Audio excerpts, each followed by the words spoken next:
கோபால கோபால கோகுல நந்தன கோபால நந்தகுமார நவனித சோர பிருந்தாவனச்சர கோபால கோபால கோபால கோகுல நந்தன கோபால.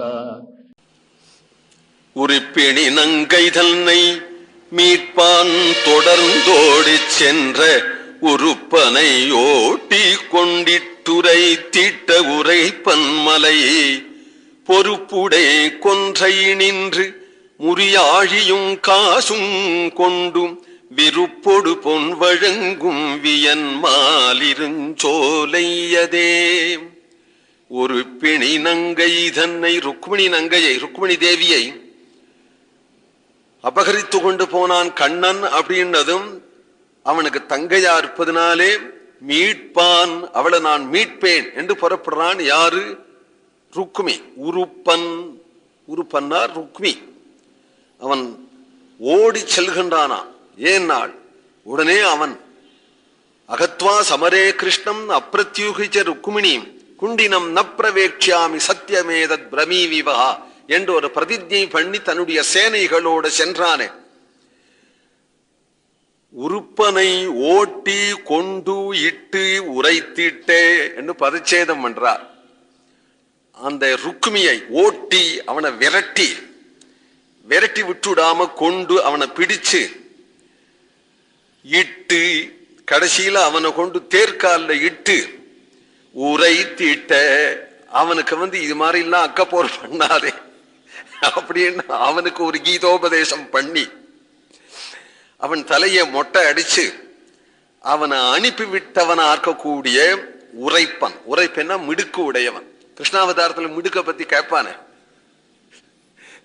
ஒன்னாவது சாத்மிக்க ஒரு லீலையாவது கிடையாது. மசமசன் ஒரு லீலையாவது கிடையாது. எந்த லீலை எடுத்தாலும் மிடுக்குதானே. அப்படி செய்தவன் தான் அழகன். பொறுப்பிடை கொன்றை நின்று அழகர் மலையில நிறைய கொன்னை மரம் நிற்கிறது. அந்த கொன்னை மரங்கள்லாம் மஞ்ச பசேன்னு பூக்கிறதுனாலே அது பொன் மாதிரி இருக்கு. பொன் வழங்கும் வியன்மலை. அந்த கொன்னை பூ அதுல உள்ள இதழ்கள்லாம் நன்னா கொன்னை பூ பழுத்துடுத்தானால் வெளுத்துடுத்தானால் காத்து தென்றல் வீசும் போது அந்த இதழ்கள்லாம் கீழே சிந்தி கிடக்கும். அதுல மகரந்த பிஞ்சம் இப்படி கொம்பு மாதிரி இருக்கும். கோணலாக வளையா வளைஞ்சிருக்கும். அதெல்லாம் கீழே சிந்தி இருக்கும்.